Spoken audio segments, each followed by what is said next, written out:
What's going on, everybody? It's Childish. We're back at it again. We got ourselves another critical thinking video. Thank you guys so much for tuning in. It was, I believe, last week, guys, that I did a giveaway for you all, and wanted to get some feedback from the community as far as some types of videos that we wanted to offer for you. And we got a lot of great responses. And so this week and next week, I'm going to be working on creating videos for not just the mid to late game players, but some of the beginner to mid players, and try to get some insight for you guys so that you can make the necessary choices early on in the game and help you improve yourself. So the topic of today is going to be leader skills and why are they important. So when it comes to the game and how we kind of come to know it, there's a multitude of things that are going to help us accelerate our progression. Obviously, you understand that we have different units. Within those units, different runes, and of course, certain things along the way with regards to arena and guild wars. We have glory shot buildings, guild war buildings. In addition to that, we got fusible units. We got a lot of things that are going to help us, increase the strength of our units and assist us as far as just permanent buildings in an effort to improve our overall stats. Okay, leader skills is one of those types of stat bonuses that we can get to improve our compositions. Okay, so what we're going to do today is look at all the different types of leader skills. Talk a little bit about the pros and cons of it. In addition to that, we will go ahead and kind of give an example of a unit that kind of represents a good example of what leader skills we're talking about. So we're going to be starting out with the kind of bread and butter of the leader skills. We got different types of leader skills out there. The biggest one, the biggest type, so to speak, is going to be the universal leader skills. And the universal leader skills are going to be signified as a leader skill without any type of icon other than the status of leader, whatnot. Generally speaking, we're going to have specific leader skills that are going to showcase a different type of attribute in the corner of this little box here. That you could see right here. It's going to, signify the element or the type of leader skill it is, attack, defense, hit point, whatever, it's going to showcase on that. Universal leader skills are just going to be bland in nature. Okay, so what's the big pro of this? You can use it anywhere. Okay, universal leader skills are really, really hard to come by as far as the mid to late game. Beginner game, you're going to find yourself a couple of leader skills that are going to be nice, but the downside to that, or the con, so to speak, is that the ones that you find early on, the stats are relatively low. When we're looking at universal leader skills in general, they're generally lower stat compared to the counterparts of the other leader skill counterparts, the dungeon leader skill, the arena leader skill, and guild war leader skill, so on and so forth. And so, with the exception of super rare monsters that give a substantial leader bonus, those smaller 2-star, 3-star units that give us anywhere from 10 to 15% bonuses in leader attribute or stat attributes, it's not going to make too much of a noticeable difference. But at the end of the day, when you're at the early stages of the game, anything is beneficial. So let's see. I guess that the best example that I can give to you is going to be Veramos. Now, for those that are new to the game and not familiar with this unit, Veramos is by far one of the biggest game changers that came out, roughly about a year ago. And so with regards to Veramos, what it offers, obviously, if you're not too familiar with them, it got the universal leader skill HP of all allies by 33%. It's going to bring an ability that has a continuous damage for 2 turns with a 50% chance, damage according to attack speed, and then providing a skill that's going to have a high chance of stunning, when it's upgraded. And the damage is going to be according to the max HP. So, a unit like this is definitely something to consider down the road if you're having troubles getting yourself a universal leader skill. Why? Because it's not only going to provide a leader skill, a way of providing continuous damage and an AoE stun, but it's also going to provide a skill that's going to give you an opportunity to remove the weakening effects of your team. And so having that continuous cleansing type of effect is really darn good. Again, this is kind of geared towards the newer players that are not too familiar with this unit. So and the reason why I mentioned this unit is it is a unit that everybody can attain, right? So if you go to your fusible fusion hexagram down the row, when you get this, you'll realize that this is one of the many units that you can get. And all you have to do basically is, farm the necessary components as shown right here. So you can go ahead and fuse it and make it, and then awaken it and evolve it, so on and so forth. So take note on that, guys, with regards to the leader skills and that particular unit. For you guys that are up and coming, that's definitely something to shoot for. So next type of leader skill that we're going to be taking a look at is the dungeon leader skills. Now the dungeon leader skills is going to be a little bit different. I'm a big fan of this particular leader skill. Why? Because when we're talking about dungeons, to me, dungeons are the cornerstone of where we just like improve our overall progression, right? In order to improve our units, we need to collect the runes, and we need to get mana to farm those runes. And so the dungeons is where we get that. In addition to that, in order to improve the overall abilities of our units, we need to awaken them. And within the Kairos dungeon, that is the place where we have the elemental halls, Hall of Magic, and the 5 elements. That is where we collect the materials necessary to create those create those awakened units. Even as of recent, we had the introduction of crafting runes, and certain components for those crafting runes are also available to get from the dungeon leader skills. So being able to get yourself a unit that's going to provide you a leader skill for the dungeon is definitely going to assist you. One thing that you notice that this particular leader skill has over like a mono element leader skill is that because it's specific to the dungeons, it allows you to make certain composition that may have more than 1 to 2 elements or 1 to 3 elements, and utilizing the leader skill that's going to assist all of them. That's a really good thing. And so again, talking about the crafting of the runes and the Rift of Worlds, a new concept in the game.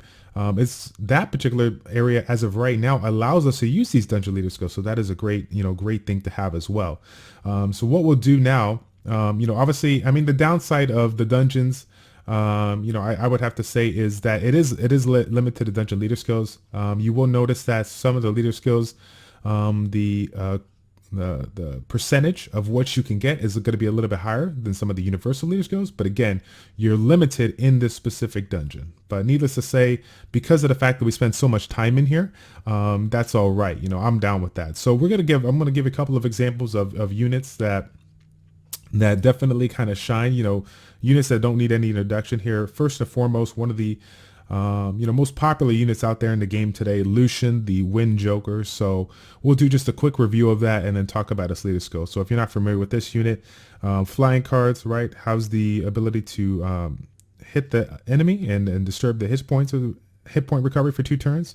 We have a AoE that gives a random weakening effect to all the enemies. And then last but not least, throwing amputation magic, throwing a number of cards and inflicting damage to all enemies, ignoring their defense. So a very strong unit. But again, while this unit is strong in nature, what we're really taking a look at here, guys, is the leader skill. Okay, and so this leader skill dungeon increases the attack power of all allies by 33%. Why is this so important? Because as we progress in the game, our ultimate goal is to create compositions that allow us to clear the stages.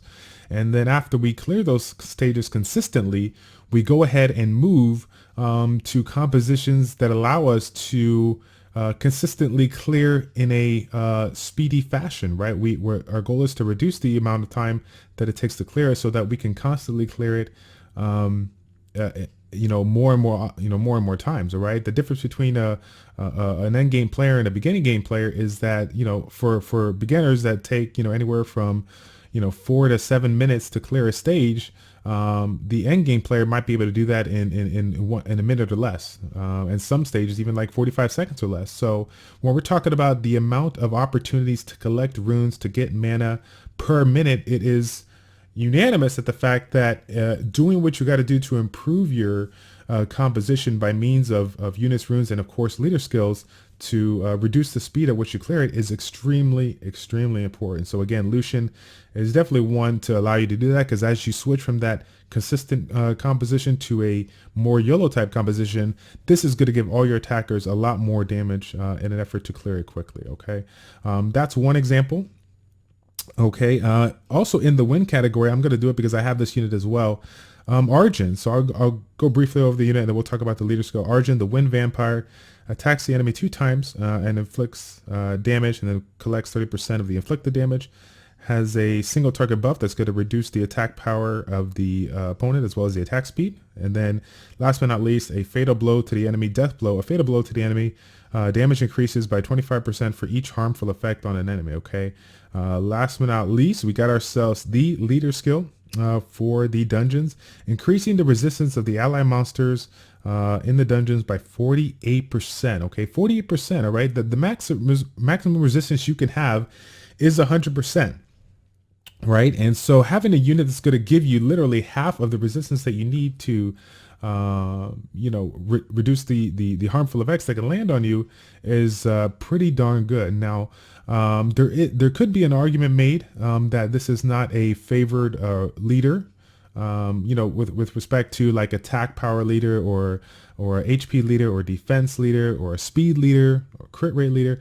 Resistance doesn't get too much love with that. But at the end of the day, as you new players are climbing up in the ranks, you're not going to have really a whole lot of options. And of course, it's quite obvious that when you reach to certain stages of the game with regards to the halls, different halls, elemental halls, and different giants, there's certain stages that are going to be able to land hostile effects that will slow your progression or slow your ability to have a consistent clear. So if you don't have a lot of options, right, taking advantage of this skill, maybe you had this, maybe you got this leader early on, you don't have any other leader skills. Okay.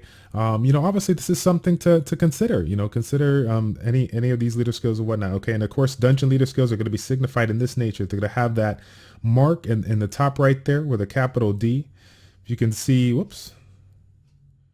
you can see right there, it's going to signify that leader skill with the D on the top right to showcase that it is in fact a dungeon leader skill. Okay.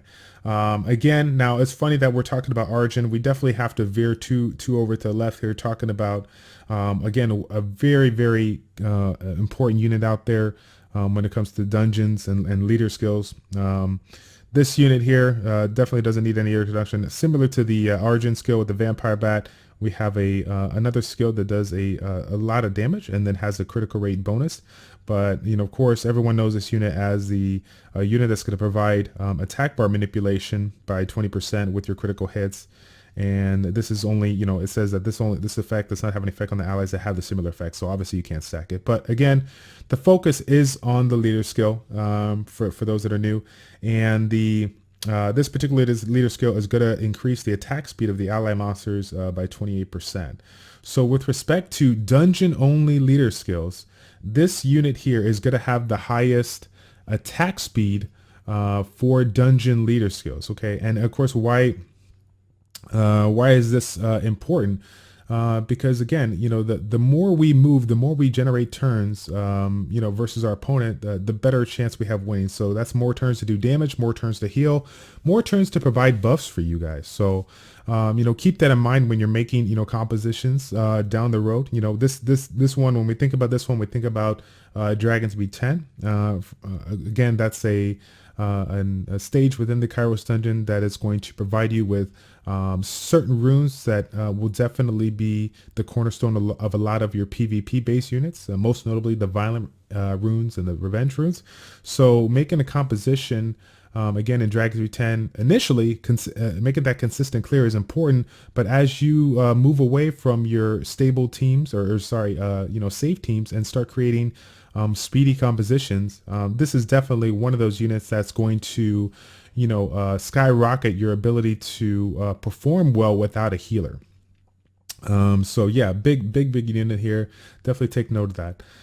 So let's go ahead and switch it up now. We'll talk about the next type of leader skill. We're going to be focused on the arena leader skills. Now the arena leader skills, are very, very important. Similar, I mean, they all have, all of these leader skills are going to have a really big impact in your game. Okay, so in my humble opinion, right, the arena leader skills is truly like the foundation of where we can get permanent stat increases, right? So if we take a look at one of the new things in the game, or sorry, one of the new things for new players in the game, we're going to have that arena concept, right? And we're going to have this glory shop here that's going to allow us to buy certain things.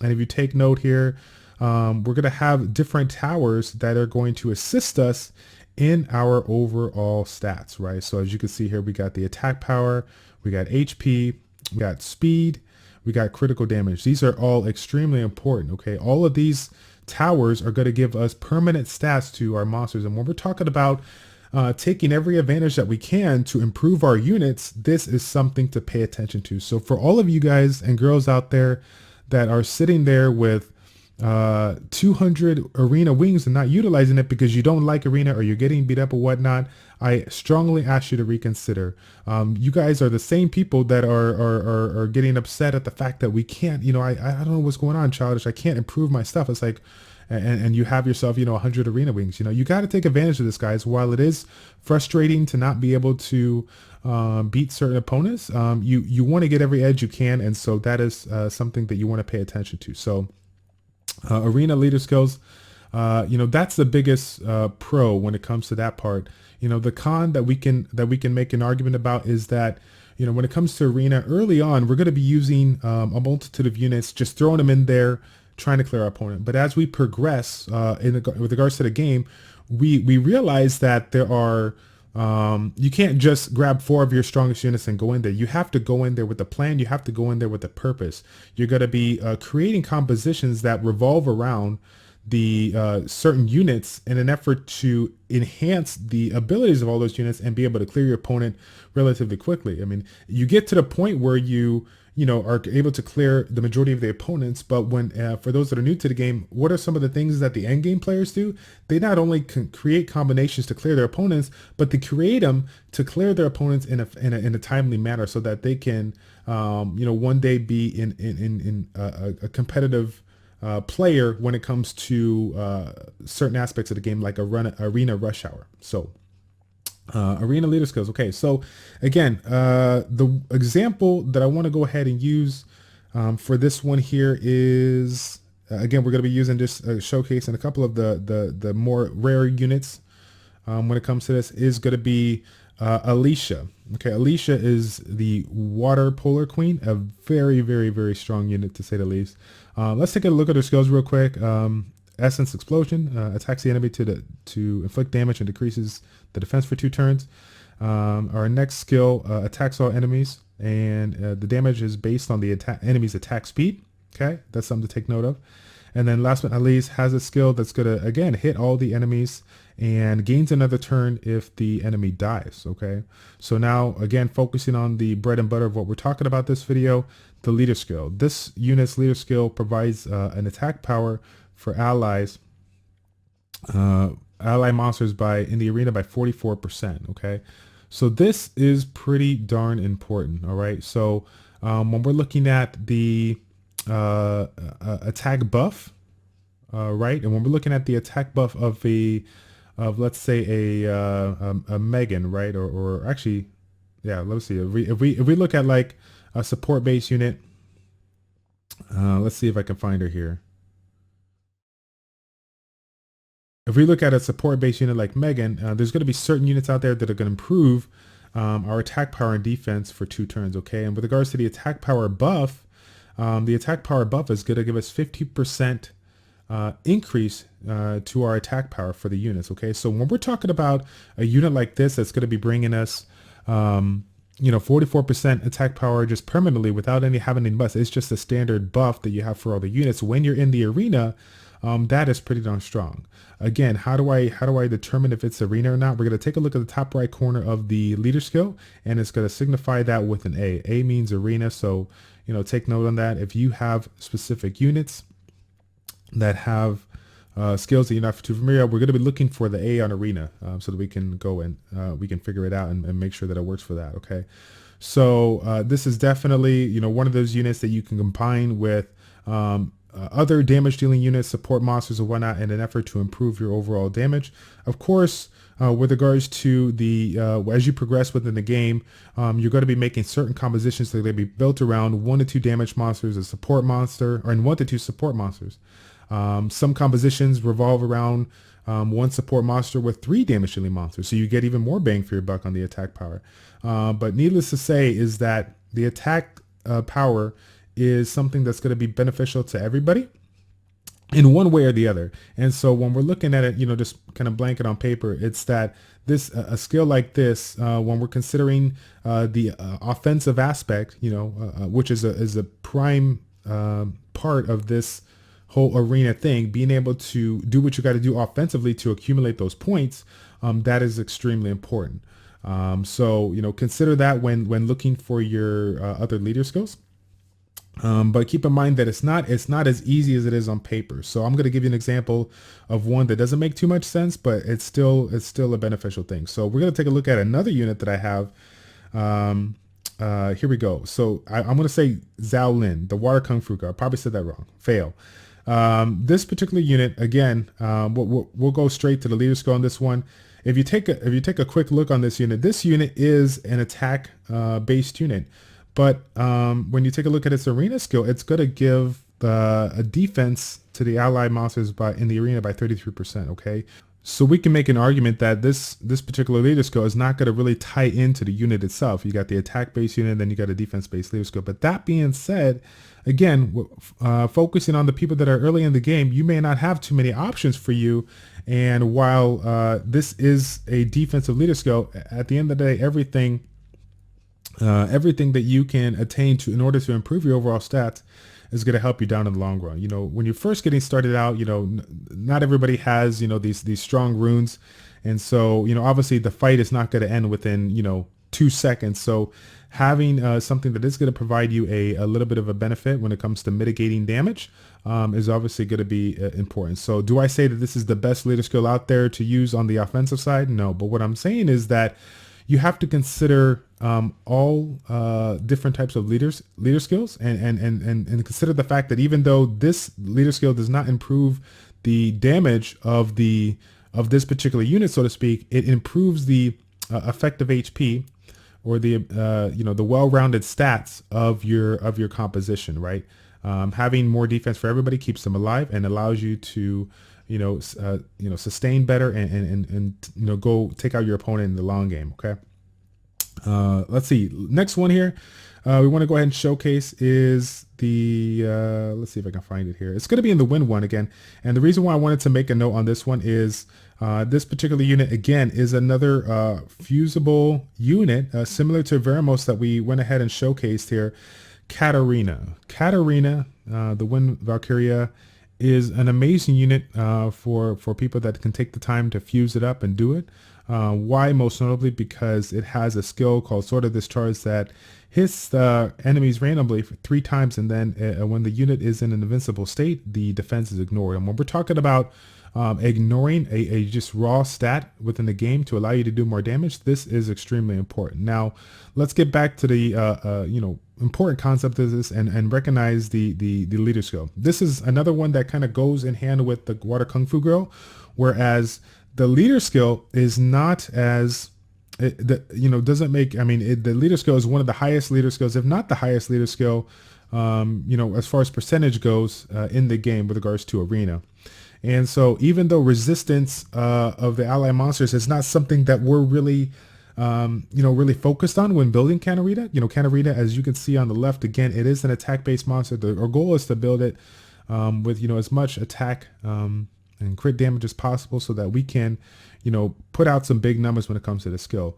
Needless to say, again, you might be one of the few out there that happen to summon this one, not fuse it, but summon it, and you're early on in the game with no other leader skills involved. So when we're talking about, trying to incorporate units that have certain leader skills, then yes, I mean, we gotta make an argument that in theory, this can be beneficial for you. Now, do I recommend it for everybody to use? No, but the point that I'm trying to make is that leader skills are leader skills that are going to provide you with, exactly what you want, kind of are few and far between. We can farm certain units, we can build certain comps, but when we're first starting out, it's very, very hard to get some leader skills. So while this one may not make sense for a unit like this, we have to consider the team at hand and what types of options do we have to do it. If we had some universal leader skill that's going to provide us with 20% resistance, right? Or we have an arena leader skill like this, which could provide 55% resistance. It's like obviously we're going to use the arena leader skill. We're going to get the most bang for our buck here. Because it assists us in what we're trying to do. But if we were in a different dungeon or whatever, and we had the option of a arena-based leader skill or universal, right? We're going to use it in universal regardless of how low it is. Okay. So next one up, what we'll go ahead and do is talk about the Guild War leader skills. And so this is definitely important to mention because similar to the arena leader skills, the arena leader skills, the arena stats, right? You remember what I was talking about with regards to the glory shops, getting those permanent stat increases with regards to those towers. Those towers, okay, with regards to the stats that we generate are towers that help us in all aspects of the game. So let's go ahead. We'll go ahead and give an example here real quick. If I go to Giants, right? We'll go ahead and load this up. So if I go to Giants and I take a look at my buffs that I have available, you'll see that all those towers that I mentioned that are right here are going to be, the stats are going to be added on to my units and they're going to assist them in clearing this dungeon. So this is going to be something to take note of, because when we talk about this next segment here with regards to Guild Wars, these arena-based towers that assist us in not just the arena but the dungeon is also going to assist us in the Guild Wars. Okay, though these carry over to the Guild War match. So again, if you're new to the game, Guild Wars was again something that became available to us, roughly about a year and a half ago.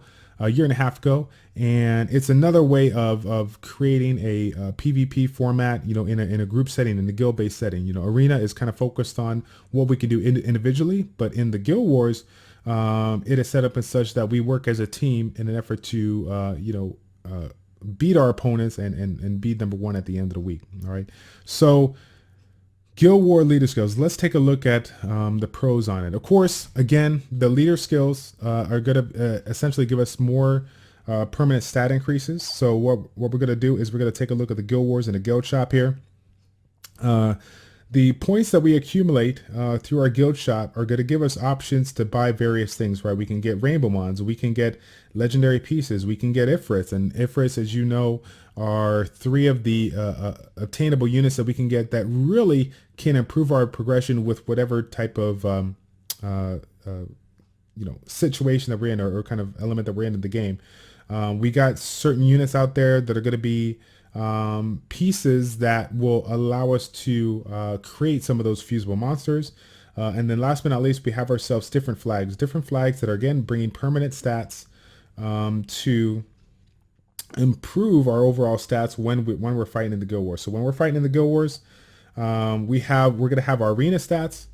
We're going to have those arena towers, and we're going to have those Guild War towers. So all of that added together is again another one of those big reasons why I make a strong argument to get yourself involved in the Guild Wars, because again, at the end of the day, all of us can improve our units and runes to the max, but it's the people that put in the effort to constantly, grind it out and get those points day in and day out, not just in the arena, but the Guild Wars, that are going to give us the edge to outspeed our opponents, or out tank our opponents, or out defend our opponents, right? It all adds up together. Okay, it all adds up together. So let's go back to the monster list and we'll take a look at the Guild War skills. That was the biggest pro when it comes to Guild War leader skills. But with regards to the downside of it, or the con, again, it is specific to the Guild War skills or Guild War area, and so you can't use a Guild War leader in a different aspect of the game.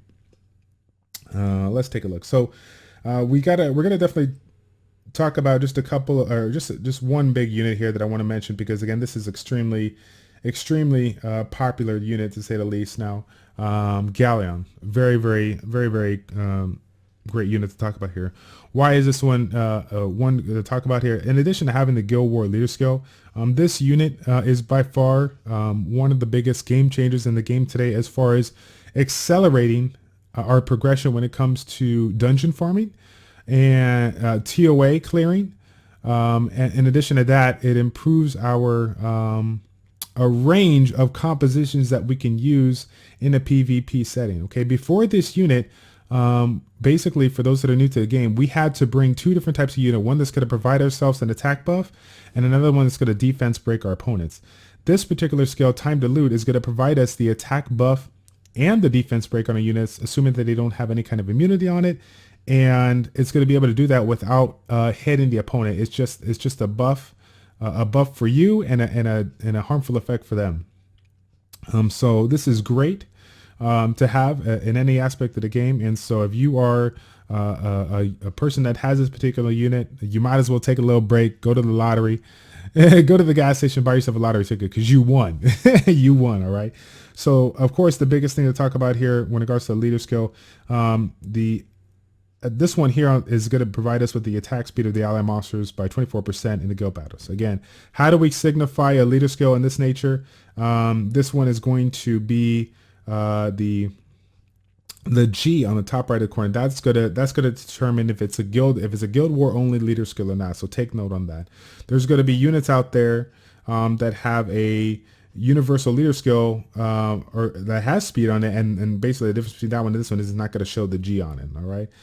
So when we're talking about some of the common compositions that this will allow us to do, having a speed leader in the game, and creating compositions built around this is important, right? Why do people value this one so much? There is a trend when it comes to this game, as far as trying to, right, in order to take down your opponent, you're going to have to deal with the concept of speed. And one of the biggest concepts or strategy in the game is to create compositions or create teams that will outspeed your opponent so that you can get the first turn and essentially do tons of damage to them. And depending on where you're at in the game, you may find yourself at a level that allows you to create a composition to take out 1, 2, or possibly even 3 of the units early on, before they even get a chance to. You can essentially wipe out the team if you outspeed them with the right composition. So that is why speed is a very big important in the game. People might argue to say that this is one of the most important stat, if not the important stat in the game. Speed is king. It's extremely important. So definitely take note on that. Okay.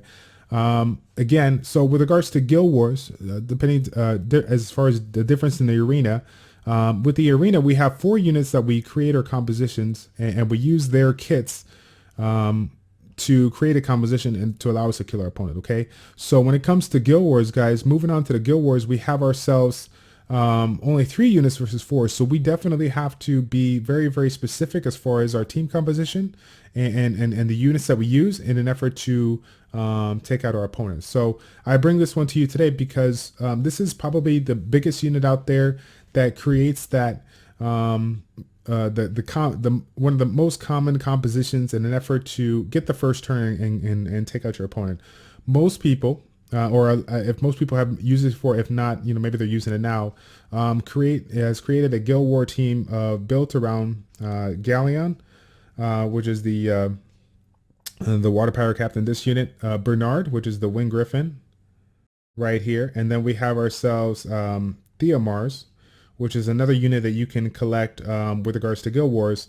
That particular composition is one that people definitely like to use. Why is that? Because obviously with regards to Bernard, Bernard is built with the skill set to allow you to get that first turn by providing an attack bar manipulation and a speed boost and a speed buff. Galleon is going to provide that way of providing the time to loot, right, giving you that attack buff and the defense break on the unit. And then of course with the leader skill built on speed, right, the leader skill is built on speed, and then a unit like this that has skills that do damage according to speed, in addition to having the attack buff and defense break, you can kind of see right there why people, really enjoy compositions like this, taking a composition and taking units and trying to bring them together in order to drastically improve the damage or the output of this, one particular unit. Okay, so this is one to make note. Now, in addition to that, so one of the cool things that they've done with regards to the leader skills in Guild Wars is they've placed them on certain support classes that create options for different team combos. So similar to Arena, we have 4 different units when combined together are gonna have a particular goal in mind, and you're trying to revolve your leader skill around 1 to 2, 2 to 3 units. There are certain support classes in the game with regards to Guild Wars that they have placed Guild War leader skills on that really enhance not just their statistics or what they're trying to do with this unit, but enhance their overall composition of what they're trying to bring. So I'm going to showcase 2 different examples of what I'm talking about, and then we'll go from there. One support unit and then one kind of damage based unit. So Olivia, a wind Neosone agent, definitely probably not one of the most fan favorite out there, but just to kind of point out this particular unit, we have ourselves this skill being able to hit the opponent and force the opponent to glance for 2 turns with a 25% chance. We have a skill that's going to cleanse the ally and increase their attack bar. And then last but not least, being able to hit the enemy to reduce their attack bar and increase the defense for all allies by 3 turns. So this particular unit has a skill that's going to improve the defensive stat, a defensive buff by 70%. In addition to that, you have yourself a leader skill that's going to provide you with a 33% bonus in the guild battle. So we got a 33% bonus. We got a 70% buff. I mean, we're talking about a lot of raw defense that we can add to our composition to mitigate our damage that we take versus the opponent. In addition to that, as you will see down the road, there are certain units with defense-based skills that are going to greatly benefit from these raw stats so that they can take down their opponent. Okay, one of the most two common units out there in the game today, as far as people in the Guild Wars, and I mean in the arena as well, but in the Guild Wars as well, taking advantage of defense has to be Bulldozer, the Fire Frankenstein. Okay, great unit, having the ability to ignore the defense, and the damage is based on the defense, right? And then last but not least, a unit that needs no introduction for our mid to late game players, Copper, the Wind Living Armor. Again, another unit that's going to be a defense base, bringing an opportunity to ignore the target's defense if it is lower than 50% of your defense. So when we're talking about a unit like this is a 3-star unit, it's common, that can ignore defense, and it's based on the ability to ignore is based on your defense being higher than the 50% of your opponent's defense, right? This is pretty darn strong, right? And so we have to think about some of these Guild War leader skills that we're getting and see what we can do to combine them in an effort to improve our raw stats and get us an opportunity to take down our opponent. Okay, so really strong leader skills. Okay, all right, and then last but not least, we have ourselves the mono element leader skills. Now, with regards to mono element leader skills, the cool thing about this one is that the percentages that we can attain from certain leader skills are going to be really good. They're going to be really good. They're going to be generally higher than some of the ones that are in the universal category. But of course, the downside to that is we have to create compositions around that element. And so while it may seem like a downside to it, it's definitely going to be a positive when we get to the end of what I'm trying to tell you. So let's give an example of a unit. And this unit we already kind of talked about in another aspect of the game here. It is going to be the Wind Griffin Bernard. Okay, so Bernard again has one of these mono element leader skills. Bernard has the attack buff one, and how are we going to know that? It's going to be signified on the top here, showcasing the element of the unit that we're trying to bring here. So if you notice here, we have a yellow signification here on this particular unit, whereas if we were to look at the light griffin, right, This particular unit is going to provide us an icon that signifies that it is of a light element. Okay, so going back to Bernard, the wind one, why is this one important? Because again, in the early stages of the game, there's going to be a lot of common units out there that are going to give us leader skills that are going to be beneficial to that type of the element. Okay, and this is by far one of the top 3-star units, if not the top 3-star units in the game, to improve your overall progression, getting started out. So it's definitely one that we have to mention. If you are new to the game and you don't have this unit, you definitely want to go ahead and collect that. It can be found in the Tamor Desert. Okay, so now, of course, even though we have to stay within our range of elements here, there's still a good thing to take note about. Okay, first off, we'll talk about the PvE side. When it comes to PvE, Kairos Dungeon, right? We explained earlier that we're going to be spending a lot of time here farming our runes, getting our awakening materials, getting our crafting materials to make those runes, upgrade them, and get them on our units, right? Well, as you can see, with regards to each different stage within Kairos Dungeon, there's going to be an element that's going to, the boss is going to have a particular element type. So when we're first getting started to the game, we're going to be able to, clear the easiest stages in the game, relatively quickly. But as we progress with regards to elements, getting into that B4 to B7 range when it comes to giants, when it comes to dragons or whatnot, we realize that we can't just throw 5 units in there and see what we can do. We have to consider the fact that we may get some benefit of using a mono element leader skill if our composition is comprised of, 2 or more, 3 or more units, right? So when it comes to things that we need to kind of pay attention to, we understand that the progression is going to take some time to collect the runes and whatnot, but at the end of the day, we know that the bulk of our runes are going to be farmed in the B10 stages of all 3 of these: giants, dragons, and necropolis. So when we're considering that, we realize that, when we're talking about Bernard and giants B10, that Bernard can definitely be a very important unit when creating a composition that is going to have elemental advantage over the boss stage's element. Okay, if we click him right here, we can obviously tell by the color of this unit that he is a water element, and so we understand that wind beats water.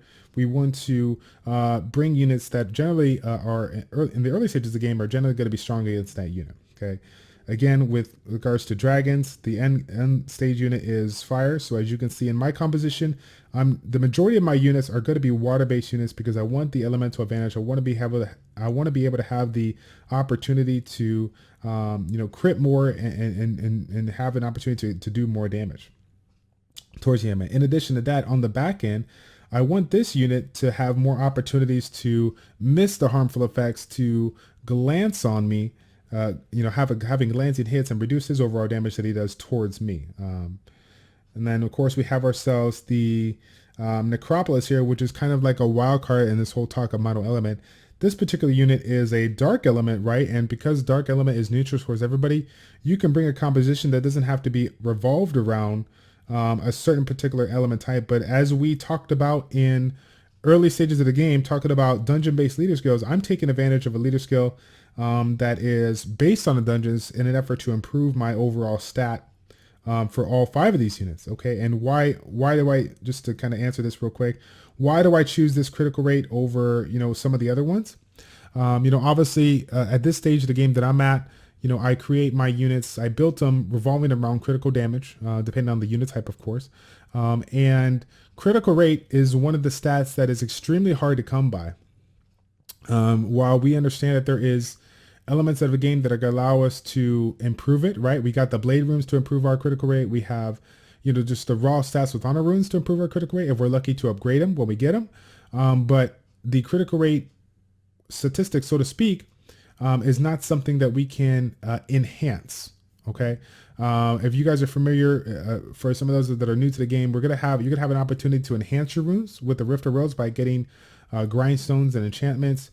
You can enchant a rune with critical rate, but you cannot grind a predetermined critical rate stat. Okay, so when we consider that aspect and how hard it is to get critical rate, high amount of critical rate on all your units, I definitely want to take advantage of a unit like this, the Wind Phoenix Teshar, to improve my overall chances of critically hitting this unit and doing maximum damage, because I built my units around critical damage. Okay, so when it comes to PvP, all right, when it comes to PvP, we have ourselves again compositions that are definitely extremely common out there. First and foremost, we have to probably talk about the most common composition of all is the Bernard support unit, and then double Lucian combination. So basically what this entails is that same unit that we were talking about, the Wind Griffin Bernard, and we got ourselves a support unit that's going to go along with it, in addition to damage dealers of that element, in an effort to take advantage of the support buffs and the attack power buff of this particular leader skill. So again, Bernard, Wind Griffin, we got the leader skill that's going to enhance our damage. We have two different units that people generally use. One of them is a starter unit, Fire Seek, the Fire Hellhound. Okay, this one has the attack power and the critical rate of all allies for 3 turns. This common unit that we get. And then another easily obtainable unit here, Megan, the Water Mystic Witch, giving us a leader skill, giving us a skill that's going to provide us with, again, the attack power and the defense for 2 turns. Okay, so we're focused on the attack power here. In addition to that, it gives us the attack bar boosting, similar to what Bernard does, but this one's only 20% versus 30%. So when we're talking about creating a team in an effort to get the first turn and enhance the damage of our unit that we're setting up to do max damage, then this is probably one of the most common compositions that we definitely want to take note of. Again, so because of the fact that Lucian is a wind element, he's not only going to take advantage of Bernard's leader skill, but he's going to take advantage of the attack power buff that either Megan or Seek gives, in addition to the critical rate that enhances Lucian's damage to crit, or the defense from Megan that's going to improve his ability to mitigate damage if he doesn't clear the opponent. But again, we're talking about a composition that their goal is to get the first turn and wipe out the opponent, straight off the get-go. So again, that is just a small example, guys, of the benefits of mono element leader skills. At the end of the day, regardless of what leader skill it is, the pros and cons of it, each of them have a specific benefit that you can take advantage of in an effort to prove your overall progression. All right. So that is it for this video when it comes to talking about the leader skills and why they're potent. If there's anything that you felt that I left out, please feel free to hit me up in the comment section down below. I'll be sure to take note of it and then add it on in a future video, or put sub notes on this video.